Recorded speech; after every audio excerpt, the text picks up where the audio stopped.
नमस्कार साथियों, उम्मीद है आप सब अच्छे होंगे और ये स्टडी अच्छा चल रहा होगा। कल तक हम पॉलिटी का 62 नंबर तक का क्वेश्चन कर चुके थे। आज आगे 63 से शुरू करते हैं। तो आज का पहला क्वेश्चन शुरू करते हैं। कन्या भ्रूण हत्या को रोकने के लिए भारत सरकार ने गर्भाधारण पूर्व और प्रसव पूर्व निदान तकनीक यानी PNDT अधिनियम कब पारित किया? ये 1994 में किया गया है, यानी ऑप्शन नंबर ए सही है। आगे का क्वेश्चन है, भारत में एकल नागरिकता की अवधारणा को निम्नलिखित में से किस राष्ट्र के संविधान के आधार पर अपनाया गया है? तो ऑप्शन नंबर सी सही है। आपको इसका कमेंट में बताना है कि किस देश में दोहरी नागरिकता प्रचलन में है। नेक्स्ट क्वेश्चन है, भारत की सरकार द्वारा संसदीय प्रणाली किस राष्ट्र के संविधान के आधार पर अपनाई गई है? ये यूनाइटेड किंगडम यूके यानी जिसको हम ब्रिटेन कहते हैं वहाँ से लिया गया है।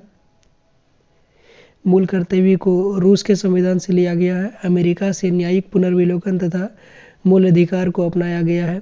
आयरलैंड से राष्ट्रपति की निर्वाचन पद्धति नीति निर्देशक तत्व को अपनाया गया है।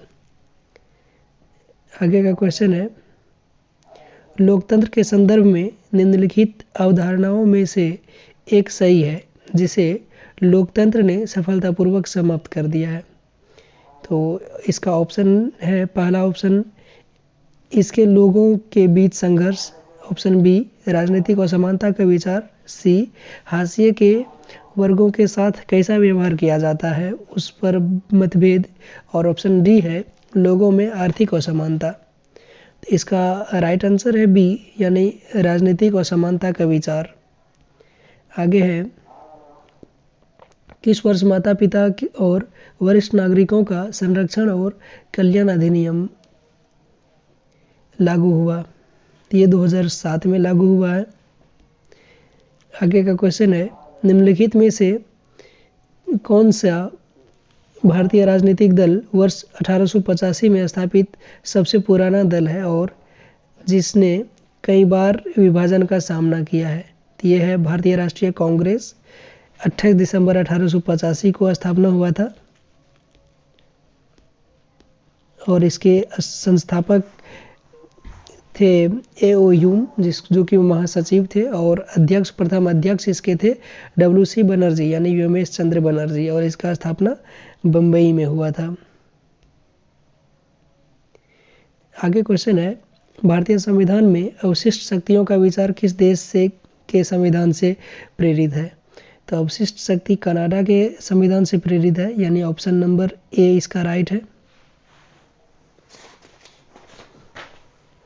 अगर हम इसमें और आगे देखें, इसके अलावा कनाडा के संविधान से केंद्र द्वारा राज्यपालों की नियुक्ति सशक्त केंद्र के साथ संघीय व्यवस्था भी भारतीय संविधान में गृहीत किया गया है।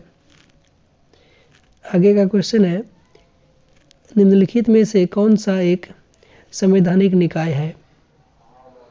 इसमें है इसका बी है, ऑप्शन नंबर सी, नियंत्रक एवं महालेखा परीक्षक, इसको शॉर्ट में CAG कहते हैं, CAG कैग। आगे का क्वेश्चन है, दादा साहेब फाल्के पुरस्कार पाने वाले प्रथम व्यक्ति का नाम बताइए।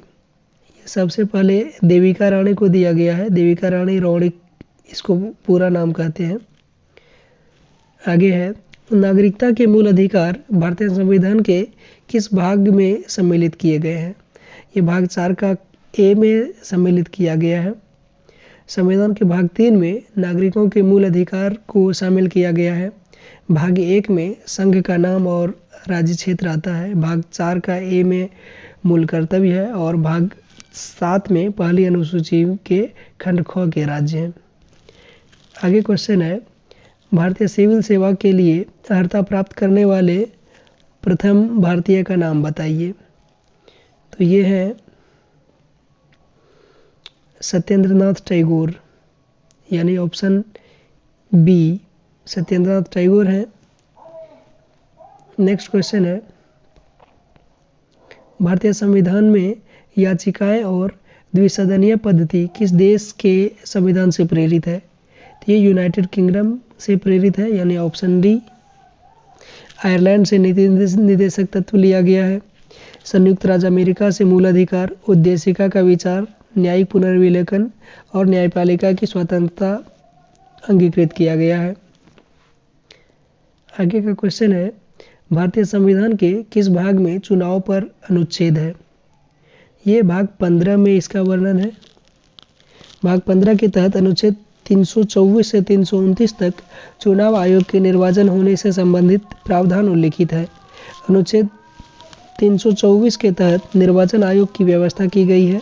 भाग 5 संघ का इसमें चर्चा किया गया है। भाग 10 में संविधान संशोधन और भाग 20 में संविधान संशोधन और भाग 10 में अनुसूचित और जनजातीय क्षेत्र का चर्चा किया गया है।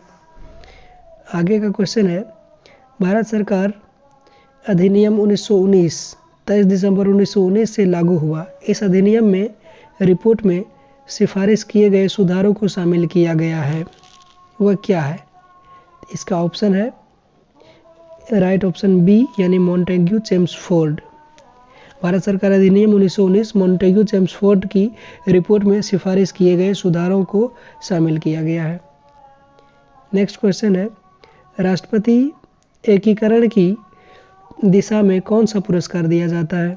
ये सरदार पटेल पुरस्कार दिया जाता है।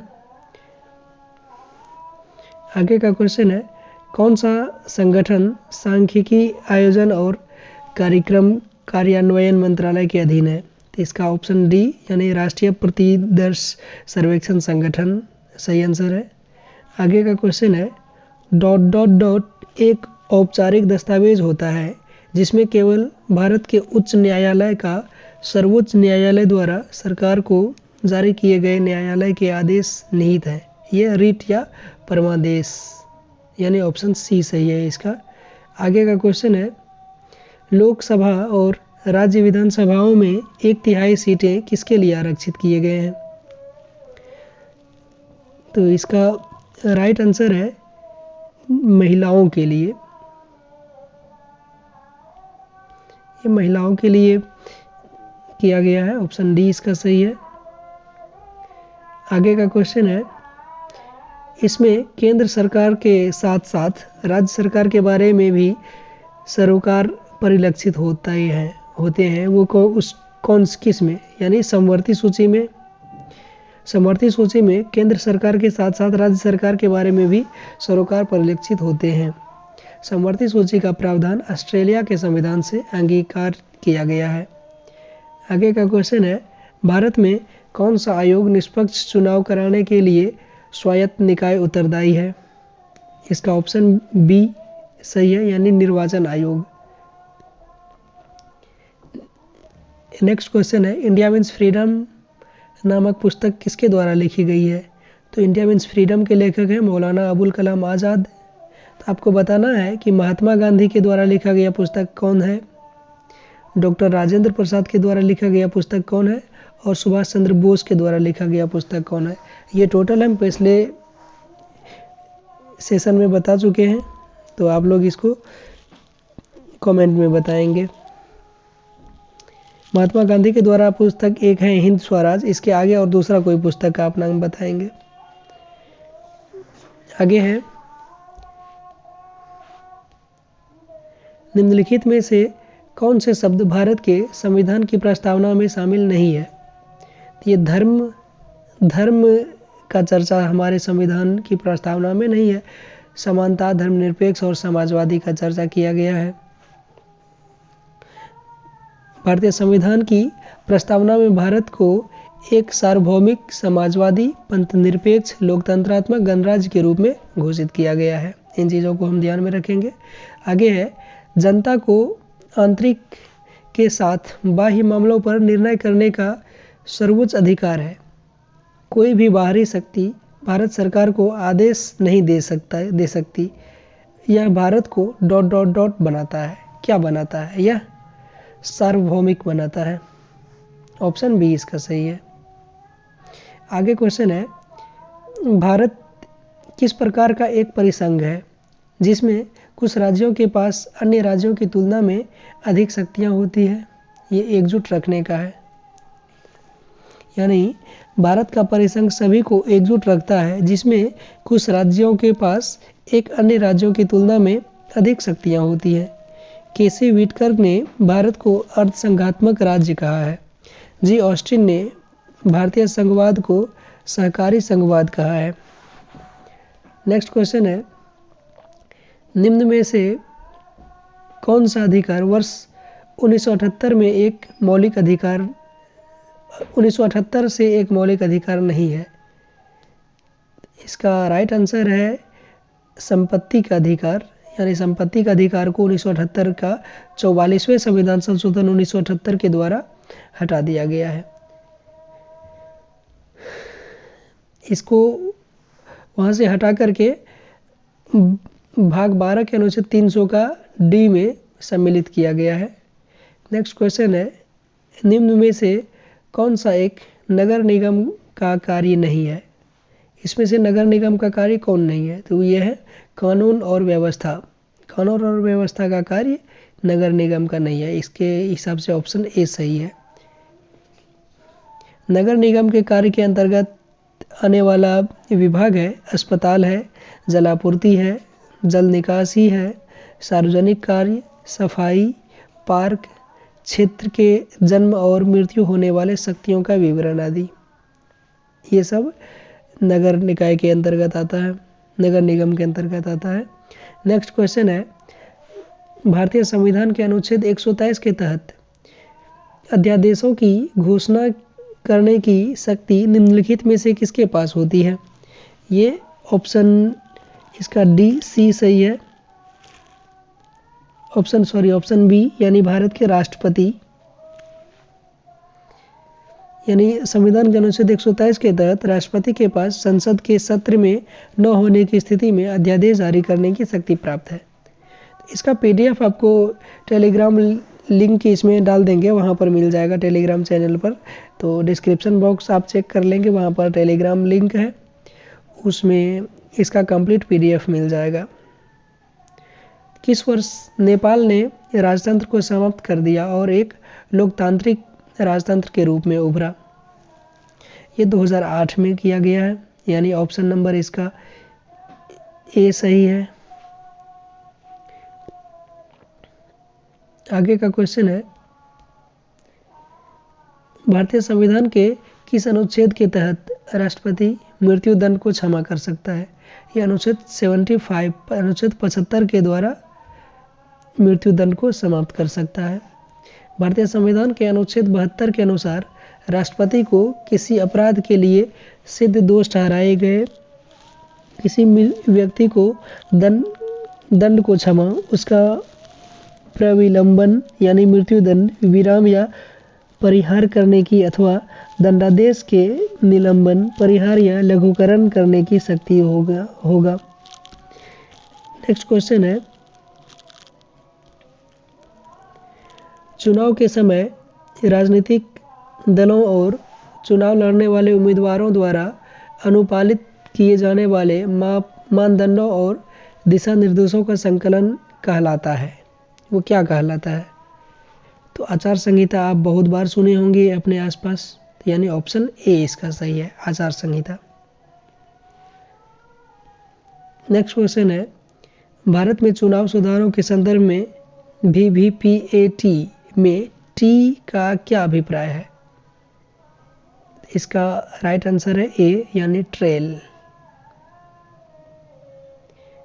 नेक्स्ट क्वेश्चन है, भारतीय संविधान के किस भाग में राष्ट्रपति के चुनाव से संबंधित नियमों का वर्णन किया गया है? यह भाग 5 में किया गया है। इसका वर्णन भाग 5 में है, 52 से 65 तक अनुच्छेद। आगे का क्वेश्चन है, निम्नलिखित व्यक्तियों में से कौन 1870 में भारतीय लोक सेवा में पहले भारतीय सदस्य थे? तो ये पहले भी हो चुका है, ये रिपीटेड क्वेश्चन है। ऑप्शन ए इसका सही है, यानी सत्येंद्रनाथ टैगोर। आपको बताना है सत्येंद्रनाथ टैगोर और रविंद्रनाथ टैगोर में क्या रिलेशनशिप है, आपको ये कमेंट बॉक्स में बताना है। नेक्स्ट क्वेश्चन है, न्याय के सामान्य प्रशासन पर जब सैन्य प्राधिकरण का नियंत्रण हो जाता है तब शासन की जो प्रणाली होती है उसे क्या कहते हैं? उसे सैनिक शासन कहते हैं। यानी ये सैनिक शासन वर्तमान में अगर देखें तो पाकिस्तान में कई बार हो चुका है। आगे है 1947 में स्वतंत्र भारत की प्रथम कैबिनेट में शिक्षा विभाग का प्रभार किसके पास था? ये मौलाना अबुल कलाम आज़ाद के पास था। यानी ऑप्शन ए इसका राइट आंसर है। 47 से 58 तक इसका कार्यकाल था। नेक्स्ट क्वेश्चन है भारतीय संविधान का 103वां संशोधन सरकारी नौकरियों और शैक्षिक संस्थानों में ... के लिए आरक्षण प्रदान करता है। इसका राइट आंसर है EWS यानी आर्थिक रूप से कमजोर वर्ग के लिए ये 10% का आरक्षण जो दिया गया, ऑप्शन ए इसका सही है।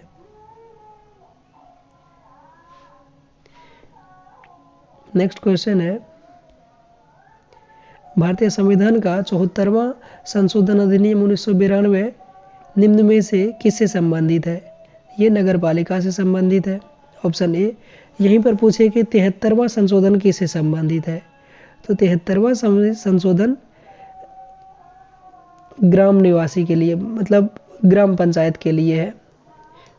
73वां ग्राम पंचायत के लिए और 74वां नगर पालिका के लिए। नेक्स्ट क्वेश्चन है 1992 के 73वें संशोधन अधिनियम ने संविधान में एक नया खंड ... जोड़कर पंचायतों को संवैधानिक मान्यता प्रदान किया। तो वो कौन सा जोड़ा गया है? तो 9वां खंड जोड़ा गया है। यानी ऑप्शन ए इसका राइट है। आगे है वित्त मंत्री निर्मला सीतारमण ने 2021 में अपना ... बजट पेश किया। तो ये तीसरा बजट पेश की है निर्मला सीतारमण, जो कि अभी वित्त मंत्री है। नेक्स्ट क्वेश्चन है संविधान सभा के लगभग 300 सदस्यों ने भारत के संविधान को लिखने के लिए ... तक समय पर बैठक की। कितने वर्ष समय तक? ये लगभग 3 वर्ष तक। अगर एग्जैक्ट बताएं तो कितना है? 2 वर्ष 11 माह 18 दिन। तो आपको बताना है कि संविधान किस दिन बन करके तैयार हुआ है, किस दिन बन करके तैयार हो गया था और इसको लागू कब किया गया था। तो आप ये 2 क्वेश्चन का आंसर करेंगे कमेंट बॉक्स में। अगर नहीं है तो आप वो भी करेंगे कि पता नहीं, तो फिर उसका आंसर आपको मिल जाएगा। नेक्स्ट क्वेश्चन है भारतीय दंड संहिता की किस धारा के तहत ताक झांक एक अपराध है?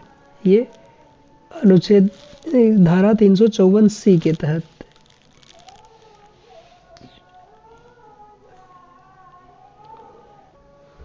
आगे क्वेश्चन है भारतीय संविधान का अनुच्छेद 51A निम्न में से किससे संबंधित है? 51A मूल कर्तव्य से संबंधित है। यानी ऑप्शन बी इसका राइट है, मूल कर्तव्य। नेक्स्ट है संविधान सभा को अस्थायी संसद के रूप में किस वर्ष परिवर्तित किया गया था? तो संविधान सभा को अस्थायी रूप से 1950 में परिवर्तित कर दिया गया है। ऑप्शन बी इसका राइट है। 24 जनवरी 1950 को अंतरिम और अस्थायी संसद के रूप में घोषित किया गया और इसी दिन इसकी अंतिम बैठक यानी 12वीं बैठक हुई थी। इस बैठक में अस्थायी संसद ने संसद के अध्यक्ष के रूप में गणेश वासुदेव मावलंकर को चुने थे। नेक्स्ट क्वेश्चन है भारतीय संविधान के किस संशोधन द्वारा लोकसभा सीटों की संख्या को 525 से बढ़ाकर के 545 कर दिया गया? ये 31वें संविधान संशोधन के तहत। 31वां संविधान संशोधन के तहत लोकसभा की सीट 25 से बढ़ा करके 545 कर दिया गया। यह अधिनियम वर्ष 1973 में पारित किया गया था, ये भी हम ध्यान रखेंगे। आगे क्वेश्चन है, भारतीय संविधान के किस संशोधन अधिनियम में राज्य के नीति निर्देशक तत्व के रूप में राज्य से आय, स्थिति, सुविधाओं और अवसरों में असमानता को कम करने की अपेक्षा की गई है? यह 44वें संविधान संशोधन के तहत किया गया है। 44वें संविधान संशोधन 1977, इसमें धारा 2 को अनुच्छेद 38 में सम्मिलित किया, जो घोषित करता है कि राज्य विशेष रूप से आय में आर्थिक असमानताओं को कम करने और व्यक्तियों के बीच नहीं बल्कि समूहों के बीच स्थिति, सुविधाओं एवं अवसरों संबंधी असमानताओं को खत्म करने का प्रयास करेगा। नेक्स्ट क्वेश्चन है, भारतीय संविधान का अनुच्छेद 72 निम्न में से किससे संबंधित है? ये राष्ट्रपति की क्षमादान की शक्ति से संबंधित है। ये पहले भी हो चुका है ये क्वेश्चन। नेक्स्ट क्वेश्चन है, महाधिवक्ता ... के पश्चात प्रयत्न अपने पद पर बना रह सकता है। ये राज्यपाल के पास, मतलब राज्यपाल जब चाहे इसे तब हटा सकता है महाधिवक्ता का। तो भारतीय संविधान के अनुच्छेद 165 के अनुसार राज्यपाल द्वारा महाधिवक्ता की नियुक्ति की जाती है। राज्य का सर्वोच्च विधि अधिकारी महाधिवक्ता होता है। महाधिवक्ता राज्यपाल के पश्चात प्रयत्न कार्य करता है।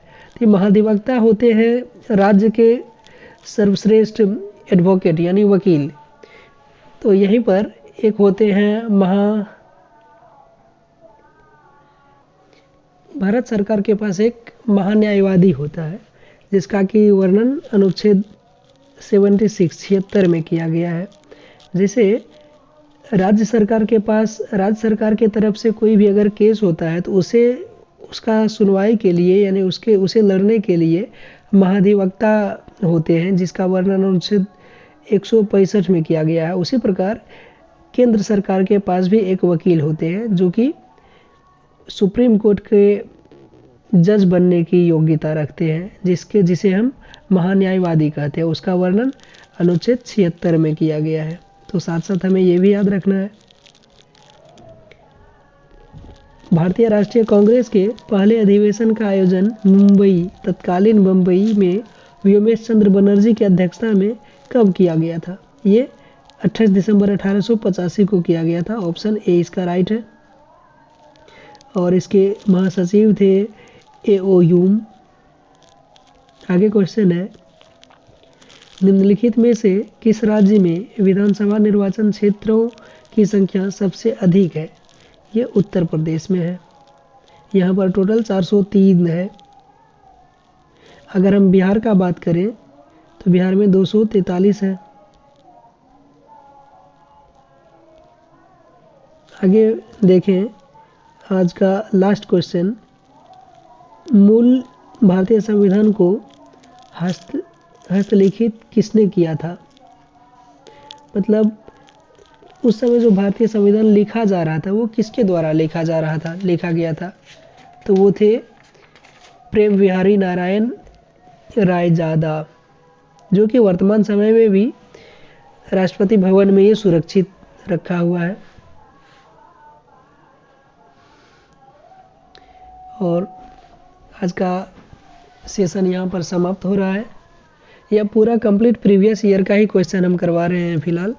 तो एक्चुअली है क्या कि एसएससी जीडी का आप कभी क्वेश्चन देखें तो बहुत सारा क्वेश्चन रिपीटेड होता है। अगर आप बिल्कुल नहीं पढ़ रहे हैं या बिल्कुल फ्रेशर हैं, अगर आप टोटल प्रीवियस ईयर का भी क्वेश्चन अगर आप देख ले रहे हैं ठीक से, तो काफ़ी सारा संभावना है कि आप रिजल्ट के आसपास तक आएंगे। तो साथ साथ प्रैक्टिस बुक और प्रीवियस आप नोटबुक वगैरह के साथ साथ प्रीवियस ईयर भी करते रहेंगे। इससे आपको समझ आएगा कि किस टाइप का क्वेश्चन पूछा जा रहा है। तो रेगुलर लगभग इसी टाइप का क्वेश्चन पूछा जा रहा है और डिस्क्रिप्शन से बहुत ज़्यादा क्वेश्चन आने का संभावना होगा। तो उम्मीद है कि आप सब का स्टडी ठीक ठाक चल ही रहा होगा और कर ही रहे होंगे। अगर ये वीडियो ज़रा भी आप लोग को इन्फॉर्मेटिव लगता है तो इसे कंटिन्यू कीजिए। इसमें सबसे अच्छी बात ये है कि आप ओपन करके भी ऐसे रख दें, मतलब अगर आप ना भी डिस्प्ले देख रहे हैं तो कम से कम सुनते चले, उससे भी आपको बहुत कुछ सीखने को मिलेगा। तो आज का सेशन यहीं पर समाप्त करते हैं। धन्यवाद।